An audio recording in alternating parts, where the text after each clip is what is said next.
안녕하십니까. 세상 읽어주는 남자 이상훈입니다. 오늘은 엑시노스 2600에 대해서 말씀드리겠습니다. 이 절박한 삼성인데요. 최근 삼성 파운드리가 테일러 팹에서 테슬라의 AI6 칩을 수주하면서 이 반전의 모멘텀을 마련했지만 이 삼성 파운드리가 그간 수세에 몰려왔던 것은 주지의 사실입니다. AI6 칩은 삼성의 2나노 2세대 노드인 SF2P에서 제작됩니다. SF2P의 성공 여부를 알려줄 리트머스 시험지 역할을 할 노드는 당연히 2나노 1세대 노드인 SF2고, 이 노드의 첫 제작 칩은 엑시노스 2600이 될 수밖에 없습니다. 그래서 엑시노스 2600의 성공 여부가 중요할 수밖에 없습니다. 그런데 최근 눈에 띄는 벤치마크 결과가 폰, 아레나 등 외신에 공개됐는데요. 이 엑시노스 2600의 성능 테스트 결과 싱글 코어는 3309점, 이 멀티코어는 11256점으로 나왔습니다. 이는 올 초 갤럭시 S25에 전량 탑재됐던 퀄컴의 스냅드래곤 8 엘리트 칩보다 모두 높은 점수입니다. 스냅드래곤 8 엘리트 칩의 경우는 싱글 코어는 2865점, 이 멀티 코어는 9487점입니다. 삼성의 엑시노스 2600 3309점, 11256점보다 훨씬 낮은 수치죠. 엑시노스 2600이 압도하는 수준입니다. 물론 엑시노스 2600의 비교 대상은 스냅드래곤 8 엘리트 칩이 아니라 스냅드래곤 8 엘리트 2 칩이어야 맞습니다. 내년 초에 나오는 갤럭시 S26에 탑재될 TSMC의 3나노 파생 노드로 만드는 N3P에서 만드는 칩이 바로 스냅드래곤 8 엘리트 2 칩인데요. 이 칩과 함께 엑시노스 2600이 함께 탑재될 가능성이 높은 상황이기 때문에 엑시노스 2600의 직접적인 비교 대상은 스냅드래곤 8 엘리트 2가 맞습니다. 그럼에도 스냅드래곤 8 엘리트 칩과 비교해서 월등히 좋은 점수가 나왔다는 것은 고무적이죠.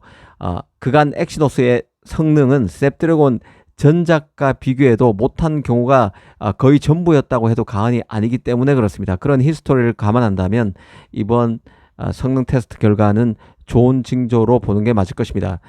그런 만큼 만약 이번 결과가 맞다면 의미심장한 결과인데요.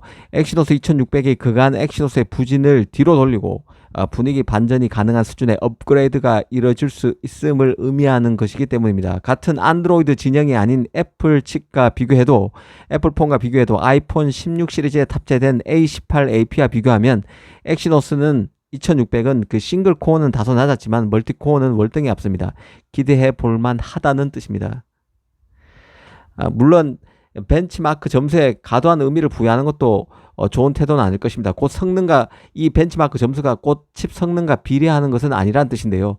이른바 전성비로 불리는 전력 대비 성능비, 그리고 발열, 이 성능 지속력 등은 AP 성능을 좌우하는 중요한 요소지만 이 벤치마크 점수에는 빠져 있습니다. 이번 결과에는 빠져 있죠.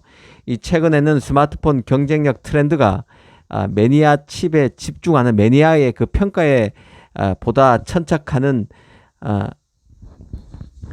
이 벤치마크 테스트 결과보다는 AI 활용의 방점이 찍히고 있다는 것도 염두에 둬야 합니다. 벤치마크 중요도가 이전보다는 낮게 보는 시각이 최근 스마트폰 경쟁력을 평가하는 지표에서 나타나고 있는 것도 사실입니다. 하지만 모처럼 제품 출시 전 벤치마크 점수가 퀄컴 칩보다, 물론 이전 버전인 스냅드래곤 8 엘리트 칩과 비교한 것이긴 하지만 이전보다 월등한 것으로 나온 점은 폄하할 필요는 없다는 생각입니다. 사실 그 삼성으로선 2나노에서 부활해서 다시 파운드리 가동률을 끌어올릴 수 있느냐가 무엇보다 중요한 시점입니다. 엑시노스 2600 설계를 기반으로 한 칩 성능이 담보된다면 파운드리 수율만 확보하면 양산이 가능해지는 것이죠. 초반 고비를 넘기고 칩 양산을 위한 수율 확보라는 마지막 단계에 집중하면 된다는 얘기입니다.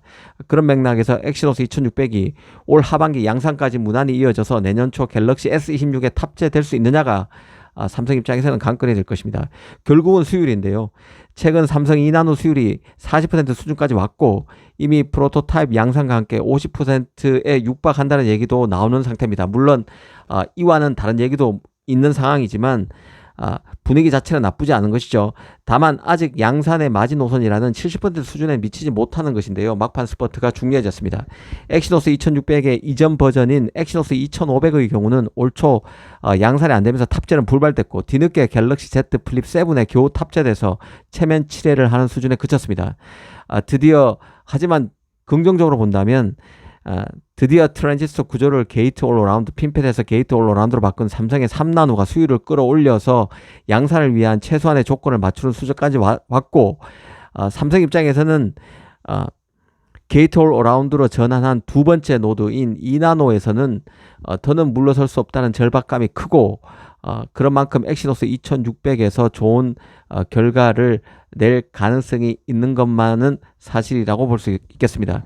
이 크리스타노 아몬 퀄컴 CEO 같은 경우는 지난 5월에 인터뷰를 한 적이 있는데요. 거기에서 이 퀄컴의 AP가 삼성 엑시노스와 경쟁하면서 점유율을 많이 끌어올렸다고 자신하는 내용을 밝힌 바 있습니다. 이 과거만 해도 삼성폰에서 퀄컴 AP 탑재 비중이 50% 수준이었지만 현재는 약 75% 수준에 달한다고 구체적인 수치까지 밝혔는데요. 사실 이례적인 얘기죠. 이 스마트폰 모델 전체 평균을 따져서 75%지 상위 모델, 플래그십 모델만 따진다면 사실 퀄컴 칩이 100% 가까이 다 탑재됐다고 보는 게 맞을 것입니다. 그만큼 엑시노스가 부진했는데요.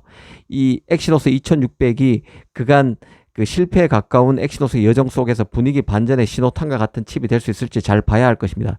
이 삼성 파운드리가 올 하반기에 양산하기만 하면 반도체 업계 최초의 2나노 칩이 됩니다. 성공한다면 엑시노스 경쟁자 퀄컴 퀄컴 등이 삼성 2나노 파운드리를 활용할지에 대해서도 보다 진지하게 고민할 것으로 봅니다. 앞서 그 팁스터 주칸 로스랩은 엑시노스 2600이 내년 초에 나오는 갤럭시 S26 모델 가운데 유럽에서 판매하는 모델에만 탑재되고 나머지 모델에는 스냅드래곤 8 엘리트 2 칩이 전량 탑재될 것이라는 내용을 업로드한 적도 있는데요. 삼성 입장에서 엑시노스 2600은 그 S26에 어떻게든 넣어야 된다는 절박감이 클 수밖에 없습니다. 문제는 2나노 공정의 수율이 양산이 가능할까 하는 점이고, 이를 맞출 수 있을까? 또 하나는 어느 정도 양산이 가능하다면 어느 정도 볼륨으로 갤럭시 S26에 탑재될 수 있을까도 중요할 것입니다.